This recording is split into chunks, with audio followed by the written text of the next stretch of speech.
तेल की सही मात्रा, इसके खाने का सही समय और कौन से तेल का किस तरह से इस्तेमाल करने से क्या क्या फायदे और क्या क्या नुकसान होते हैं, उस बारे में जानकारी होना बहुत जरूरी होता है। क्योंकि टेस्ट में बदलाव लाने के लिए लोग तेल का इस्तेमाल अलग अलग तरीके से करते हैं, जिसमें कुछ लोग रोटी और पराठे बनाने में, कुछ लोग सलाद और सब्जी बनाने में और कुछ लोग किसी भी खाने को तेल में तलकर खाना ज्यादा पसंद करते हैं। लेकिन यहाँ समझने वाली बात यह है कि अलग अलग तरह के तेल का इस्तेमाल अलग अलग तरीके से करने से इसका शरीर पे भी अलग अलग तरह से असर होता है। इसलिए तेल के इस्तेमाल में की गई गलतियों की वजह से एक अच्छा खासा तंदुरुस्त व्यक्ति भी भविष्य में कई तरह की बीमारियों का शिकार हो सकता है, जैसे कि पाचन में गड़बड़ी, मोटापा, कमजोरी, हाई कोलेस्ट्रॉल, दिल की बीमारी, सुस्ती आना, लीवर की कमजोरी, चेहरे पे एक्ने, पिंपल्स, दाग धब्बे, बालों का झड़ना, डायबिटीज, अर्थराइटिस, दांत खुजली और त्वचा से जुड़ी कई तरीके की बीमारियां सिर्फ तेल को गलत तरीके से और गलत मात्रा में इस्तेमाल करने से हो सकती है। इसलिए आज के इस वीडियो में हम तेल के बारे में 4 बातें जानेंगे। नंबर 1, एक दिन में कम से कम और ज्यादा से ज्यादा कितना तेल खाना चाहिए। नंबर 2, तेल का इस्तेमाल कब करना चाहिए और कब नहीं करना चाहिए।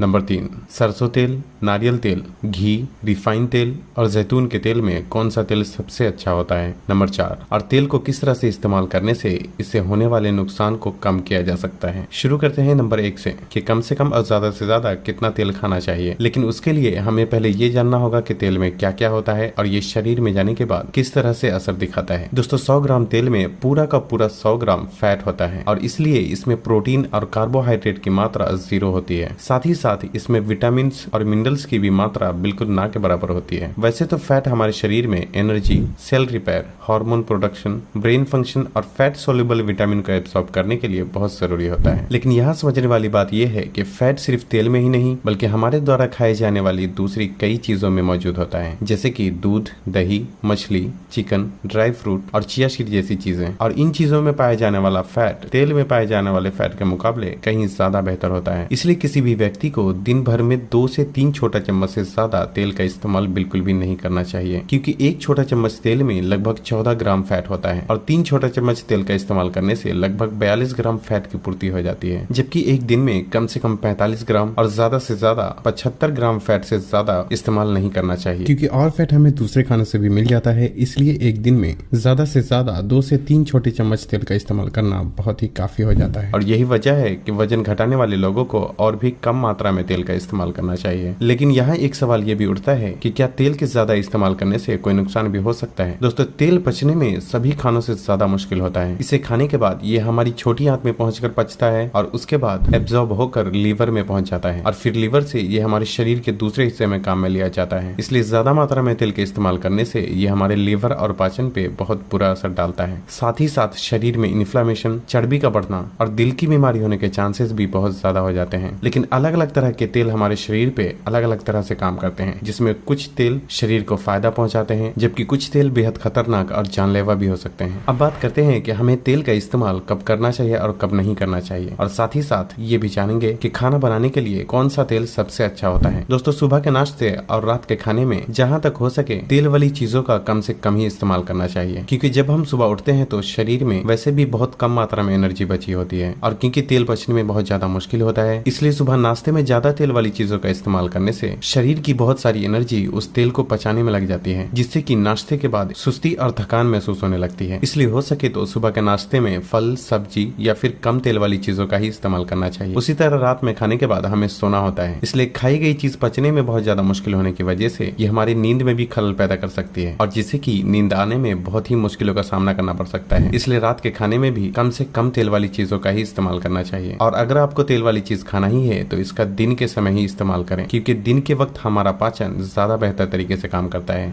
नंबर 3, अब हम बात करते हैं कि खाना बनाने के लिए कौन सा तेल सबसे अच्छा होता है और किस तरह से तेल से होने वाले नुकसान को कम करके इसे पचने में हल्का बनाया जा सकता है। दोस्तों, अच्छे तेल तो मार्केट में बहुत सारे मौजूद हैं, लेकिन जो सबसे घटिया और जानलेवा किस्म का तेल होता है वो है रिफाइंड वेजिटेबल ऑयल। और अफसोस की बात यह है कि आज हमारे देश में सबसे ज्यादा इसी तेल का इस्तेमाल किया जाता है। लेकिन यहाँ भी ये सवाल उठता है कि आखिर रिफाइंड ऑयल इतना खतरनाक क्यों है। दोस्तों, किसी भी तेल में 3 तरह के फैट होते हैं, saturated fat, poly unsaturated fat और मोनो अनसैचुरेटेड फैट। लेकिन रिफाइनिंग प्रोसेस में तेल के टेस्ट और स्मेल को खत्म करने और तेल के लाइफ को बढ़ाने के लिए अलग से कई तरीके के केमिकल को ऐड करके हाई टेम्परेचर पे गर्म किया जाता है और हाई टेम्परेचर पे गर्म करने की वजह से तेल में मौजूद अनसैचुरेटेड यानी कि हेल्दी फैट ट्रांस फैट में बदल जाता है और ट्रांस फैट शरीर में जाने के बाद मोटापा, डायबिटीज, हार्ट हार्ट अटैक, साथ ही साथ ये शरीर में इन्फ्लेमेशन और कैंसर जैसी बीमारी को भी जन्म दे सकता है। इंडियन मार्केट में ज्यादातर sunflower oil, corn oil, canola oil, rice bran oil और सोयाबीन ऑयल रिफाइंड फॉर्म में मिलता है, इसलिए जहां तक हो सके इनसे बचने की कोशिश करें। आज रिफाइंड ऑयल सबसे ज्यादा इस्तेमाल होने का कारण टीवी पे आने वाला एडवर्टाइजमेंट है, जिसमें रिफाइंड ऑयल को दिल की सेहत के लिए अच्छा बताया जाता है, जो कि पूरी तरह से झूठ और गलत है।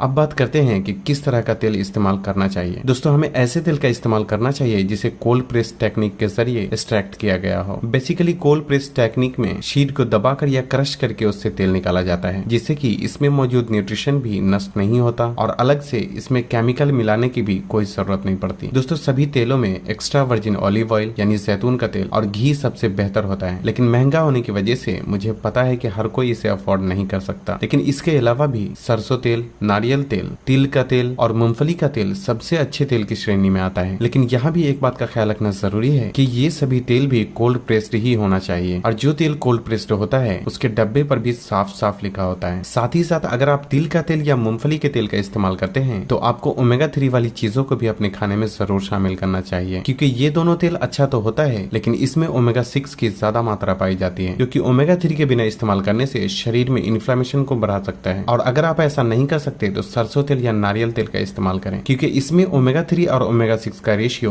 दूसरे तेल के मुकाबले ज्यादा बेहतर होता है, और इसका हीटिंग पॉइंट भी अच्छा होने की वजह से इसे डीप फ्राई के लिए भी इस्तेमाल किया जा सकता है। लेकिन बेहतर यही है कि गर्मी के मौसम में नारियल तेल और ठंडी के मौसम में सरसों तेल का इस्तेमाल करें। हालांकि कुछ कंपनी इस तरह के तेल में भी मिलावट कर देती है, इसलिए मैंने कुछ अच्छी क्वालिटी के तेल के लिस्ट डिस्क्रिप्शन में डाल दिए हैं, जिसे आपको एक बार ट्राई जरूर करना चाहिए। क्योंकि मैंने जो नारियल तेल और सरसों का तेल इस्तेमाल करने के लिए खरीदा है, उसकी अच्छी बात यह है कि उसे खाना बनाने के साथ साथ चेहरे और बालों में लगाने के लिए भी इस्तेमाल किया जा सकता है। और एक बात का और ख्याल रखें कि इस वीडियो में बताए गए कोई भी प्रोडक्ट स्पॉन्सर्ड नहीं थे। मैंने जो भी बताया है वो मेरा खुद का ओपिनियन है। लेकिन यहाँ भी ध्यान देने वाली बात यह है कि चाहे तेल कितना भी अच्छा हो, लेकिन उसे गलत तरीके से इस्तेमाल करने से शरीर को नुकसान पहुंच सकता है। इसलिए अब हम बात करते हैं कि किस तरह से तेल से होने वाले नुकसान को कम किया जा सकता है। दोस्तों, अक्सर लोग कोई भी चीज को फ्राई करने के बाद कढ़ाई में बचे हुए तेल को संभाल कर रख देते हैं और बाद में फिर से उसी तेल को इस्तेमाल करते हैं, लेकिन ऐसा करना पूरी तरह से गलत है। क्योंकि तेल को गर्म करने के बाद जब वो अपने हीटिंग पॉइंट तक पहुंचता है, उसके बाद वो ऑक्सीडाइज होने लगता है और तेल में मौजूद अच्छे फैट ट्रांस फैट में बदलने लगता है। ट्रांस फैट शरीर में जाने के बाद फ्री रेडिकल, आर्टरी ब्लॉकेज और इन्फ्लेमेशन प्रोड्यूस करता है, जिससे कि दिल की बीमारी,